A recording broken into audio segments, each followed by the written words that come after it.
미라클 모닝 애청자 여러분 안녕하십니까? 제 엄지손가락에는 이렇게 까만 멍든 자국이 있습니다. 어느 날 셀프 세차를 하면서 물기를 닦고 있었습니다. 그래서 이제 거의 세차를 마칠 무렵에 운전석 앞문을 닫으려고 왼손으로 문을 밀었습니다. 그런데 오른손 엄지손가락이 그 문 사이를 잡고 있었던 것 같습니다. 꽝 닫는 순간 엄지손가락이 문 사이에 끼어서 다치니 그 고통이 어떻겠습니까?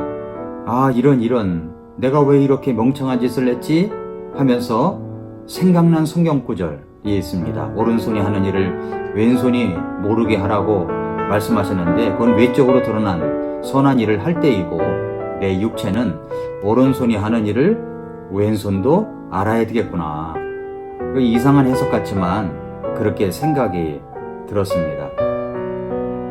오른손 엄지손가락이 아픈데 왜 몸 전체가 고통으로 느껴집니까? 지체의 아픔이 전체의 아픔이라는 것을 여기서 또 깨닫게 되죠. 엄지손가락의 교훈을 여기서 받게 되었습니다. 몇 달 전 일이기 때문에 이제는 고통은 없습니다. 그러나 지금도 엄지손가락엔 까만 흔적이 남아 있습니다. 시간이 지나가면서 점점 밀려나와 가지고 지금은 중간 지점에 와 있습니다. 이제 점점 밑으로 이것이 자라가면서 아마도 이제 때가 되면, 시간이 지나게 되면 이 까만 흔적이 없어지겠죠? 육체의 가시라는 주제로 어제 오늘 말씀을 전하면서 저는 육체의 가시도 똑같다고 생각했습니다. 우리에게 육체의 가시가 없으면 얼마나 좋겠습니까마는 살아가다 보면 원치 않는 육체의 가시가 생길 수가 있습니다. 그 육체의 가시의 흔적이 금방 없어지는 것도 있지만 아주 오랫동안, 몇 년 동안, 몇십 년 동안 남아 있을 수 있습니다. 구원받은 그리스도인이라면 그 흔적을 보면서 원망과 불평만 하면서 생활을 보내는 것이 아니라 그것을 보고 깨달을 수가 있어야 되는 것입니다. 오늘 본문인 고린도후서 12장 7절부터 10절은 사도 바울의 육체의 가시 문제를 다루고 있습니다. 사도 바울은 하나님 앞에서 자신의 육체의 가시 문제를 가지고 엎드려서 3번이나 기도를 했던 적이 있습니다. 그런데 사도 바울은 육체의 가시 문제를 통하여 자신에게 주셨던 깊은 깨달음이 있었습니다.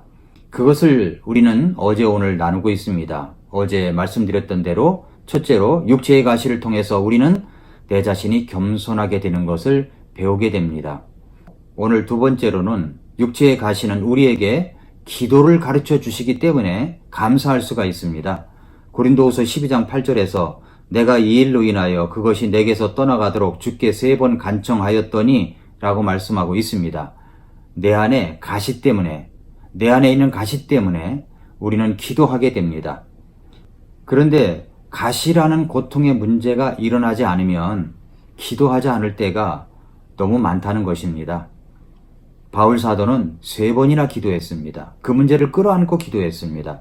사람은 막다른 길에 가기까지는 기도하지 않는 것 같습니다. 진정으로 기도하지 않는 것 같습니다. 사람마다 저마다 가시가 있습니다. 살아가다 보면 나를 쑤시고 찌르는 것이 얼마나 많습니까? 고통은 믿는 사람이나 믿지 않는 사람에게 다 똑같이 다가오는 것입니다. 그러나 믿는 사람들에게 고통이 다가올 때 우리는 믿음을 더욱 갖게 되고 하나님 앞에 기도하게 됩니다. 저도 긴 인생은 아니지만 그 살아오는 가운데 가시가 종종 나타날 때가 있었습니다. 지금도 그 가시 때문에 고통을 당하는 문제도 있습니다. 계속 기도하게 됩니다. 그 가시가 기도의 사람으로 만들어 갑니다. 가시는 우리를 기도하게 만드는 것입니다. 가시는 우리를 엎드리게 하는 것입니다. 진심으로 기도하는 법을 가르쳐 줍니다.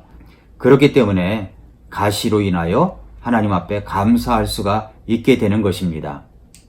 기도는 놀라운 능력이 있습니다. 그런데 사람들이 이 기도를 잘 모릅니다. 기도를 안 합니다. 성의 없이 합니다. 그러나 가시의 고통이 찾아오면 진짜 엎드립니다. 간절히 부르짖습니다. 가르쳐주지 않아도 하나님 앞에 엎드려 기도합니다. 그런데 문제는 이런 가시가 찾아와야 기도하겠습니까? 아니면 오늘 말씀처럼 이런 말씀을 듣고 깨닫고 스스로 자원하여 기도하시겠습니까? 그것은 우리의 선택에 달려 있습니다. 그러나 보통 많은 사람들이 가시가 직접적으로 내게 고통으로 느껴져야만 하나님 앞에 엎드릴 때가 많이 있다는 것입니다.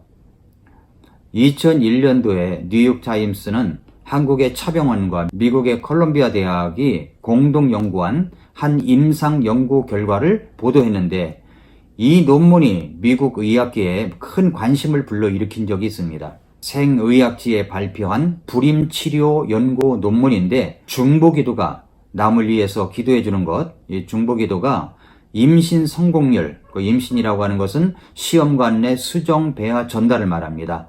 임신 성공률에 어떤 영향을 미치는가에 대한 연구였습니다. 이 연구는 1998년부터 1999년까지 서울 차병원에서 불임 치료를 받는 환자 199명과 미국과 캐나다, 호주의 기독교인을 대상으로 진행했었는데, 불임 치료를 받는 환자들은 실험 내용을 전혀 모르는 상태였습니다. 동료 기독교인에게 임신이 성공하도록 기도해달라고 부탁한 기도그룹, 그 실험군과 기도그룹과 기도해주는 사람이 없는 환자그룹의 임신 성공률을 비교한 결과 기도그룹 여성의 임신 성공률이 50%, 기도해주지 않는 환자그룹의 여성의 임신 성공률이 26%였다는 것입니다. 그러니까 2배나 더 높다는 이야기죠. 공동 연구자인 로보 박사는 연구 결과가 도저히 있을 수 없는 일처럼 느껴졌기 때문에 이를 발표해야 할지 오랫동안 고민했다라고 말하면서도 두 그룹의 임신 성공률 차이가 아주 컸기 때문에 무시할 수가 없었다고 이야기를 하고 있습니다. 이 연구에서 놀라운 사실은 자신의 기도로 경의의 감정을 체험하는 것도 중요하지만 다른 사람의 기도도 놀라운 치유 효과가 있다라고 하는 사실을 여기서 보여줬다는 점입니다. 그래서 기도해야 하는 것입니다. 여러분, 스스로 자원하여 기도하시겠습니까? 아니면 육체에 가시가 와야 기도하시겠습니까? 어려운 일이 있을 때 기도 부탁을 하십시오. 함께 기도하자고 이야기하십시오. 서로 필요하다면 또 혹시 저에게라도 찾아와서 기도해달라고 부탁하십시오. 직접 지금 기도해달라고 이야기하십시오. 기도는 문제 해결을 하는데 엄청난 큰 영향력이 있다는 사실을 우리가 잊어서는 안 되겠습니다. 열왕기하 22장에 보면 요시야가 성전에서 율법책을 발견하고 그 책을 낭독하게 하였었는데, 그 말씀을 들으니까 자신과 백성들이 하나님의 말씀을 제대로 지키지 않고 잘못된 삶을 살아왔다는 그 깨달음이 있었습니다. 그래서 요시야는 하나님 앞에 엎드려 자기 옷을 찢고 기도합니다. 그리고 이 말씀에 대해서 여대언자 훌다에게로 사람을 보냅니다. 그러자 그 여대언자 훌다가 열왕기하 22장 19절에서 이렇게 말씀을 했습니다. 내가 이곳과 이곳의 거주민들을 대적하여 말한 것, 즉 그들이 황폐한 자가 되고 저주거리가 되리라고 말한 것을 네가 들을 때에 네 마음이 연하여 네가 주 앞에서 네 자신을 낮추며 네 옷을 찢고 내 앞에서 울었으므로 나도 네 말을 들었노라, 주가 말하노라 라고 말씀했습니다.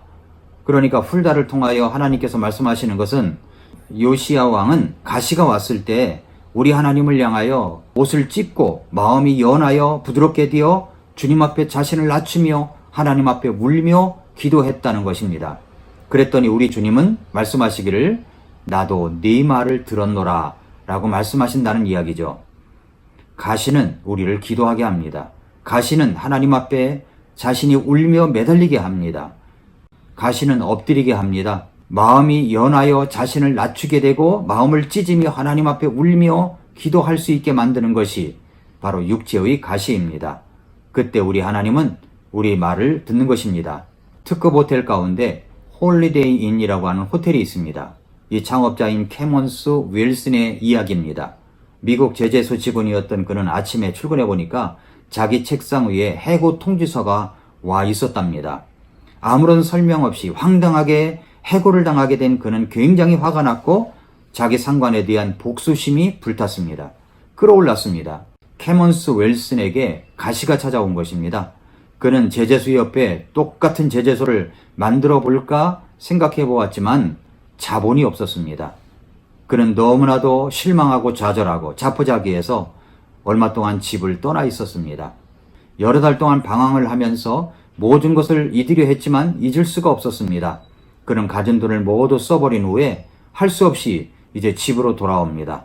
그리고 기다려준 그의 아내에게 이렇게 이야기합니다. 여보, 나는 살고 싶은 마음이 없어. 자살하고 싶어. 모든 노력을 다해봤지만 아무것도 되는 일이 없어. 이때 그의 아내는 남편을 향하여 이렇게 말했습니다. 여보, 당신이 한 가지 하지 않은 일이 있어요. 당신은 당신이 처한 이 상황과 문제에 대해서 하나님께 매달리며 기도해 본 적은 없잖아요. 이 말을 했습니다. 그 아내의 그 말 한마디는 이 캐먼스 윌슨에게 굉장한 감동으로 다가왔습니다. 맞아. 나는 기도해 본 적이 없어. 그는 아내와 더불어 기도하기 시작했습니다. 며칠 기도하는 동안 신기하게도 자기 마음에 있었던 직장과 상사에 대한 미움과 원망의 마음이 사라져버렸습니다. 복수심이 사라졌습니다. 그리고 그의 머리에서 새로운 아이디어가 솟아나기 시작했습니다. 그는 자기 집을 담보로 융자를 얻어서 자그마한 건축업을 시작했습니다. 그런데 그 건축업이 너무 잘 되어서 5년 만에 제 발로 설 수 있게 될 정도가 되었습니다. 그러던 어느 날 기도하는 중에 하나님께서 그의 마음에 새로운 소원을 주셨습니다. 그는 기도하기를 하나님, 제 마음에 건축을 하면서 여러 나라를 돌아다녀 보니까 마음에 드는 호텔이 없었습니다. 좋은 호텔은 있지만 너무 비싸고 작은 호텔은 분위기가 너무 엉망이고 제가 호텔을 지어보고 싶습니다. 저는 사람들에게 좋은 서비스를 하고 깨끗하며 그리고 적절한 가격에 쉼을 제공하는 호텔을 짓고 싶습니다. 이런 기도를 하나님 앞에 드리게 되었습니다. 그런데 하나님께서는 그의 기도를 응답해 주셨습니다. 그는 하나 둘 호텔을 짓기 시작하였고 그것이 세계적인 체인이 되어서 홀리데이 인이라고 하는 호텔이 된 것입니다. 그의 직장에서의 해고, 육체의 가시가 찾아왔을 때 그는 엎드려 기도했고 하나님 앞에 부르짖어서 생각지도 못했던 놀라운 축복을 얻게 된 것입니다. 사랑하는 애청자 여러분, 육체의 가시 때문에 고통 가운데 있습니까? 그렇다면 엎드려 기도하시기를 바랍니다. 스티븐 기즈가 쓴 습관의 재발견이라는 책을 보면은 내 인생의 기적은 매일 밤 팔굽혀펴기 한 번부터 시작했다라는 그런 구절이 나옵니다. 팔굽혀펴기 한 번의 습관을 시작함으로 모든 습관을 길들이기 시작하여 성공을 향해서 가게 되었다는 이야기입니다. 존 드라이든이라는 사람이 말하기를 처음에는 우리가 습관을 만들지만 그 습관이 우리를 만든다고 했습니다. 여러분에게 찾아온 육체의 가시 때문에 내가 기도 한번 하겠다는 작은 습관을 여러분의 몸에 배게 한다면 여러분은 그 기도로 인하여 생각지도 못했던 놀라운 축복을 받게 될 것입니다. 길가의 장미꽃 감사, 장미꽃 가시도 감사를 할 수 있는 것은 바로 우리가 하나님 앞에 기도할 수 있는 축복을 얻게 된 것 때문입니다. 오늘도 미라클 모닝입니다.